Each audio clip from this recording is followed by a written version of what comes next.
बहुत बहुत धन्यवाद आदरणीय उपसभापति महोदय। मैं रेलवे संशोधन विधेयक 2024 जो भारतीय रेल के संचालन को आधुनिक एवं अत्यंत पेशेवर ढंग से संचालित करने का प्रावधान करता है के समर्थन में चर्चा सत्र में भाग ले रहा हूँ। उपसभापति महोदय, यह विधेयक आदरणीय प्रधानमंत्री जी के मोदी की गारंटी की भावना को साकार करने वाला एक क्रांतिकारी कदम है। यह विधेयक 1905 के भारतीय रेलवे बोर्ड अधिनियम को निरस्त करते हुए इसके प्रावधानों को मौजूदा रेलवे अधिनियम 1989 में एकीकृत करता है। इसका उद्देश्य रेलवे बोर्ड के परिचालन को स्वतंत्रता प्रदान करना है। यह विधेयक भारतीय रेल के परिचालन एवं विकास में दक्षता एवं सुशासन को बढ़ाने की दिशा में उठाया गया एक क्रांतिकारी कदम है। यह विधेयक विभिन्न कानूनों को एकीकृत करके एक ढांचे में शामिल करके कानूनी प्रक्रियाओं को सरल बनाने वाला कदम है। रेलवे बोर्ड को भारत के व्यापक रेलवे नेटवर्क के पहले से अधिक प्रभावशाली ढंग से विकसित करने की दिशा में ये ज़्यादा दक्षता और प्रबंधन कौशल प्रदान करने वाला एक विधेयक है। उपसभापति महोदय, यह विधेयक मोदी की गारंटी के तहत मिडिल क्लास के साथ साथ इस देश के उच्च आय वर्ग एवं निम्न आय वर्ग के लोगों के लिए रेल कनेक्टिविटी और सुविधाएं बढ़ाने के वादे को साकार करने के लिए उठाया गया एक कदम है। आदरणीय प्रधानमंत्री नरेंद्र मोदी जी के नेतृत्व में केंद्र सरकार ने रेलवे के बुनियादी ढांचे को विकसित करने एवं आधुनिकीकरण के प्रयासों को सफल बनाने के लिए वर्ष 2024-25 के लिए बजटीय आवंटन 2,52,000 करोड़ का किया है, जो वर्ष 2014 के केवल 28,174 करोड़ से करीब 9 गुना अधिक है। यह विधेयक रेलवे क्षेत्र की बदलती आवश्यकताओं को पूरा करने हेतु रेलवे बोर्ड को पहले से अधिक स्वायत्तता और निर्णय लेने की शक्ति प्रदान करता है। अमृत भारत स्टेशन योजना के अंतर्गत 1321 स्टेशनों के पुनर्विकास एवं 100% विद्युतीकरण जैसी महत्वाकांक्षी परियोजनाओं को पूर्ण करने और उन लक्ष्य को पूरा करने में रेलवे को सक्षम बनाने की दिशा में उठाया गया ये कदम है।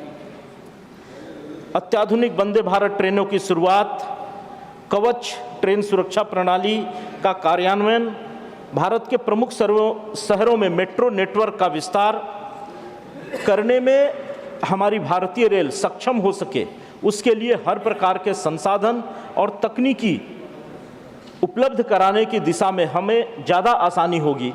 इस दिशा से ये रेलवे अमेंडमेंट एक्ट 2024 लाया गया है।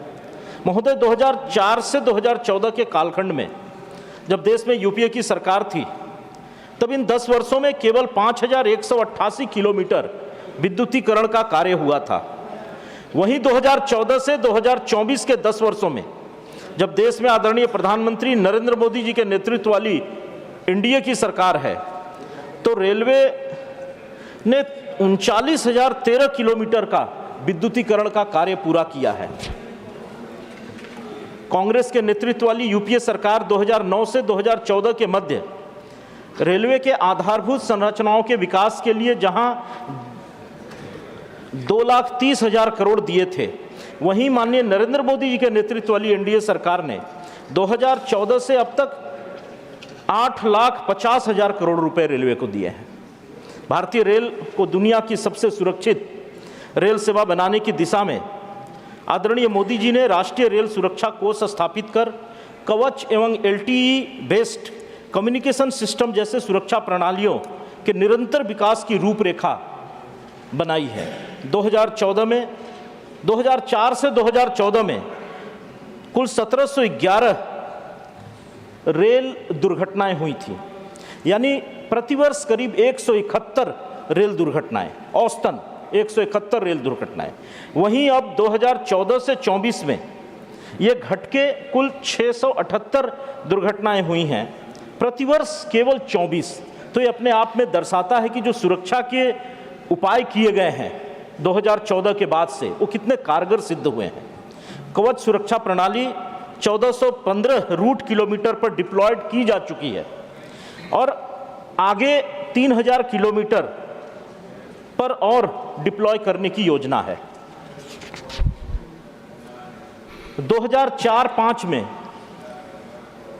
डीरेलमेंट, रेलगाड़ी का पटरे से उतर जाना, इसकी घटनाएं 138 हुई थी। 2005-6 में 131 हुई थी। ये एक औसतन 138 से 131 के बीच में होती थी, जो अब घटकर 2022-23 में केवल 36 डिरेलमेंट की घटनाएं हुई हैं। 2023-24 में 23 हुई। अपने आप में दर्शा रहा है कि पटरियों का जो आधुनिकीकरण किया जा रहा है, पटरियों को जो पहले से ज़्यादा सुदृढ़ बनाया जा रहा है, वो कितना कारगर सिद्ध हो रही है।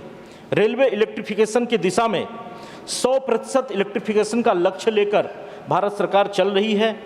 2011 में जो केवल 30% के आसपास 29.9% विद्युतीकरण का कार्य हम कर पाए थे, जो 2024 में अब 93.83% तक पहुंच गई है। तो रेलवे इलेक्ट्रिफिकेशन का कार्य बहुत जल्दी पूरे देश में 100% का लक्ष्य प्राप्त करने वाला है। इलेक्ट्रिफाइड रेलवे नेटवर्क की बात अगर हम पूरे विश्व के परिप्रेक्ष्य में करें, तो जहां चीन में उनके कुल रेल नेटवर्क का केवल 71.9%, ब्रिटेन में केवल 38%, यूरोपीय यूनियन का केवल 56% और अमेरिका और रसिया का भी भारत से काफ़ी पीछे है। भारत ने अब करीब 94-95% अपने कुल रेलवे नेटवर्क का विद्युतीकरण कर लिया है। एक ऐतिहासिक उपलब्धि है जो आदरणीय प्रधानमंत्री जी के नेतृत्व में और आदरणीय रेल मंत्री जी के कुशल प्रबंधन से संभव हो पाया है। हम झारखंड प्रदेश की बात जब करते हैं, तो झारखंड प्रदेश के लिए भी बजट में 2009 से 14 में जब यूपी की सरकार थी, तो 457 करोड़ के बजटीय प्रावधान किए गए थे। वहीं अब 2025-26 में 7,302 करोड़ के राशि का प्रावधान किया गया है, जो करीब 16 गुना बढ़ गया है। 2009 से 2014 तक औसतन 57 किलोमीटर नई रेल लाइन हमारे प्रदेश झारखंड में बिछाई जाती थी, जो अब बढ़ करके 119 किलोमीटर प्रतिवर्ष हो गई है। 2014 के बाद 1311 किलोमीटर नई रेल लाइन बिछाई गई। झारखंड में रेलवे के विद्युतीकरण का कार्य 100% पूर्ण हो चुका है। 56,694 करोड़ खर्च करके 3,251 किलोमीटर नई रेल लाइन बिछाने का कार्य हमारे प्रदेश झारखंड में भारतीय रेल कर रही है। झारखंड के 57 रेलवे स्टेशनों को अमृत स्टेशन के रूप में चयनित करके 2,134 करोड़ रुपए खर्च करके उन्हें विकसित किया जा रहा है। 2014 के बाद से झारखंड में 445 रेल फ्लाईओवर एवं अंडरपास नए बनाए गए हैं। झारखंड से होकर आज 12 वंदे भारत ट्रेनों का परिचालन हो रहा है, जिनके 22 यूनिक स्टेशन हमारे झारखंड प्रदेश में पड़ते हैं।